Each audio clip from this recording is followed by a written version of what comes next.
अब हम आपको चीन से आ रही एक चिंताजनक खबर के बारे में बताएंगे। चीन ने अपना अब तक का सबसे आधुनिक और शक्तिशाली युद्धपोत पाकिस्तान को दे दिया है, जिसे पाकिस्तान हिंद महासागर में तैनात करने वाला है।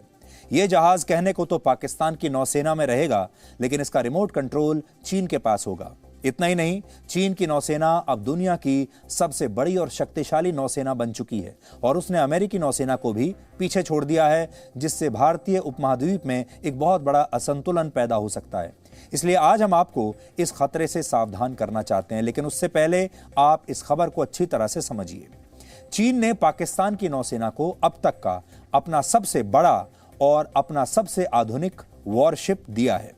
नेवी की भाषा में कहें तो ये टाइप 054A सीरीज का फ्रिगेट्स है, जिसे आम बोलचाल की भाषा में समुद्री लड़ाकू जहाज कहते हैं। और नोट करने वाली बात यह कि चीन ने पहली बार किसी देश को इस सीरीज का सबसे एडवांस्ड वॉरशिप दिया है। इससे पहले किसी भी देश को नहीं दिया। इसलिए यहां यह समझना जरूरी है कि चीन और पाकिस्तान आखिर चाहते क्या हैं। इसे समझने के लिए आप ये नक्शा देखिए। पाकिस्तान इस वॉरशिप को अरब सागर में तैनात करने वाला है, जिससे उसे दो फायदे होंगे। देखिए कहां तैनात होगा यह वॉरशिप। गुजरात के पास, मुंबई के पास। पहला फायदा यह होगा कि भारत के पश्चिमी समुद्री तटों की निगरानी अब पाकिस्तान इस वॉरशिप के जरिए कर सकेगा। और दूसरा खाड़ी देशों से भारत को जो तेल और दूसरे कच्चे माल की सप्लाई होती है, उसे युद्ध जैसी स्थिति में सीधे तौर पर अब पाकिस्तान या चीन प्रभावित कर सकेंगे, उसे रोक सकेंगे, ब्लॉक भी कर सकेंगे। एक और बात, कहने के लिए तो यह वॉरशिप पाकिस्तानी नौसेना में अपनी सेवाएं देगा, लेकिन इसकी जो असली निष्ठा है वो तब भी चीन के साथ ही रहेगी। इसका रिमोट कंट्रोल भी चीन के पास ही रहेगा। वो इसलिए क्योंकि इस वॉरशिप का प्रमुख काम है निगरानी करना, और अरब सागर में इसकी तैनाती से हिंद महासागर के एक बहुत बड़े इलाके पर पाकिस्तान और चीन के लिए नजर रखना अब बेहद आसान हो जाएगा। भारत के खिलाफ जिस टू फ्रंट वॉर की थ्योरी अक्सर आप सुनते रहते हैं, पढ़ते रहते हैं, असल में यह वॉरशिप उसी का एक हिस्सा है। टू फ्रंट वॉर का मतलब है जब भारत को एक ही समय पर पाकिस्तान और चीन दोनों से युद्ध लड़ना पड़ जाए। सोचिए वो क्या स्थिति होगी जब एक तरफ से पाकिस्तान हमला कर दे और दूसरी तरफ से चीन हमला कर दे और भारत को दोनों से लड़ना पड़े। और अगर ऐसी परिस्थितियां कभी बनी तो इस तरह के वॉरशिप सबसे ज्यादा खतरनाक साबित होंगे, क्योंकि ये पाकिस्तान और चीन दोनों के लिए एक यूनिट के तौर पर युद्ध के मैदान में आकर खड़े हो जाएंगे। यानी ये वॉरशिप असल में इसकी दोहरी जिम्मेदारियां होंगी, एक पाकिस्तान के लिए, एक चीन के लिए, और ये चीन को बहुत सूट करता है। वर्ष 2017 में हुए रक्षा सौदे के तहत चीन ऐसे कुल 4 वॉरशिप्स पाकिस्तान को देने वाला है। उनमें से एक उसे सौंपा जा चुका है और बाकी के 3 युद्धपोत भी उसे बहुत जल्द दे दिए जाएंगे। यानी ये 4 वॉरशिप्स पाकिस्तान को चीन से मिलेंगे। रिपोर्ट्स में कुछ जानकारी यह भी मिली है कि पाकिस्तान कराची बंदरगाह पर भी ऐसे वॉरशिप तैनात कर सकता है, और यह भी भारत के लिए अच्छी खबर नहीं है। कराची बंदरगाह से गुजरात का समुद्री तट सिर्फ 300 किलोमीटर दूर है, सिर्फ 300 किलोमीटर, जबकि यह वॉरशिप जिन मिसाइल से लैस है वो 7000 किलोमीटर के रेंज तक फायर कर सकती हैं। सोचिए, कराची बंदरगाह से दिल्ली की दूरी भी लगभग 1000 किलोमीटर ही है और ये मिसाइल्स 7000 किलोमीटर की रेंज तक फायर करेंगी। सबसे खतरनाक बात यह है कि ये वॉरशिप सतह से सतह, सतह से हवा और पानी के नीचे भी हमला करने में सक्षम है, और इससे एक बार में एक साथ 32 मिसाइल्स दागी जा सकती हैं। इसके अलावा यह युद्धपोत आधुनिक सर्विलांस सिस्टम से लैस है, आसानी से किसी भी रेडार सिस्टम को चकमा दे सकता है, और इसमें 1 मिनट में कई राउंड्स फायर करने वाली एडवांस्ड तोपें भी लगी हुई हैं। चीन ने वैसे तो इस युद्धपोत की कीमत किसी को बताई नहीं है, लेकिन कुछ रिपोर्ट्स में ऐसा लिखा गया है कि इस तरह के एक वॉरशिप की कीमत 350 मिलियन यूएस डॉलर्स यानी लगभग 2600 करोड़ रुपए तक हो सकती है। समझने वाली बात यह है कि इतना पैसा पाकिस्तान के पास तो है नहीं, और पाकिस्तान इतना पैसा खर्च करके अभी कुछ भी खरीदने की स्थिति में नहीं है।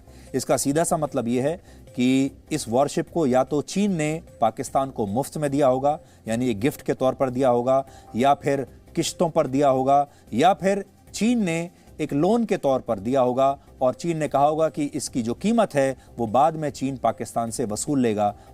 पाकिस्तान को यह बाद में समझ में आएगा कि उसे कितनी बड़ी कीमत चुकानी होगी। इस वॉरशिप से जुड़ी एक और बात है जिस पर बहुत सारे लोगों का ध्यान नहीं गया, और वो है इसका नाम। पाकिस्तान ने इसे PNS तुगरिल नाम दिया है। तुगरिल मध्यकालीन सल्जुक सल्तनत का शासक हुआ करता था, जिसने 11वीं सदी में ईरान पर कब्जा कर लिया था। कट्टरपंथी इस्लामिक ताकतें जिस गजवा हिंद के लिए खुरासान के इलाके पर अपनी विजय को जरूरी बताती हैं, उसी इलाके पर भी तुगरिल ने जीत हासिल की थी।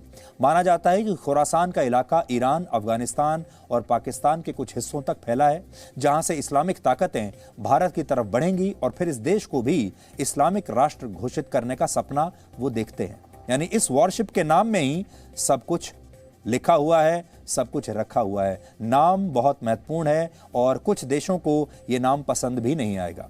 इससे आप पाकिस्तान की नीयत और उसके इरादों को समझ सकते हैं। लेकिन पाकिस्तान के लिए सबसे बड़ा फायदा यह है कि चीन इस समय उसका पूरा साथ दे रहा है। पूरी दुनिया में सबसे ज्यादा वॉरशिप्स इस समय चीन के पास हैं।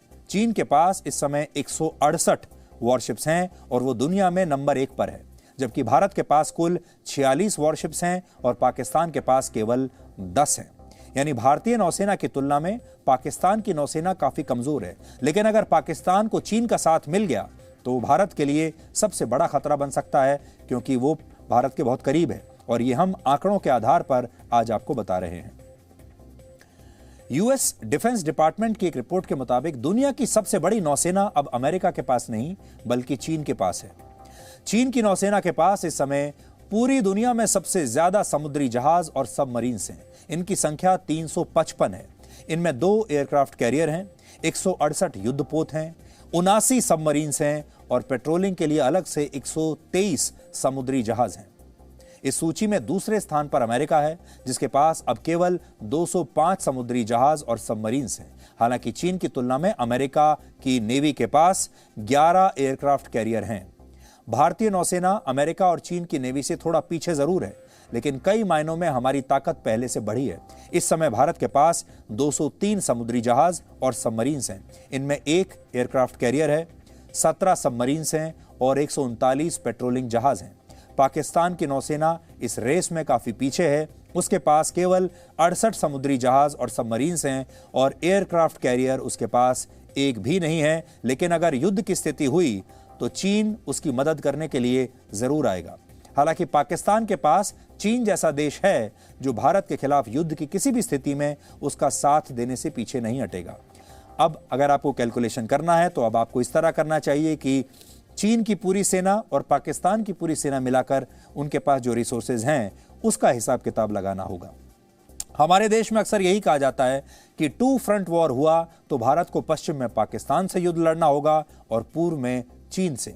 लेकिन आज का सच यह है कि जिस तरह से चीन ने अपनी नौसेना को मजबूत कर लिया है, जिस तरह से वो पाकिस्तानी नेवी की मदद कर रहा है, उससे LC और LAC का ज्यादा बड़ा रोल नहीं रह जाएगा। हो सकता है भारत और भारत के जो सुरक्षा एक्सपर्ट हैं वो लाइन ऑफ कंट्रोल और लाइन ऑफ एक्चुअल कंट्रोल की बात करते ही रह जाएं और उन्हें ये लगे कि भारत को लद्दाख की तरफ से खतरा है, नॉर्थ ईस्ट की तरफ से खतरा है, या पाकिस्तान के साथ जो सीमा लगी हुई है वहां से खतरा है, और चीन इन सब की बजाय पीछे से बैकडोर से एंट्री करे और समुद्र के रास्ते भारत के खिलाफ युद्ध छेड़ दे। इसलिए हमें वहां पर भी बहुत मजबूत रहना है।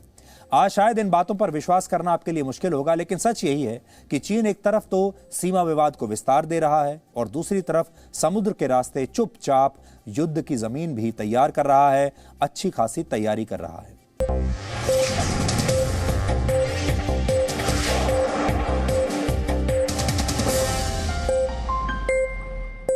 Presenting B News app, available on Google Play and App Store. Download it now.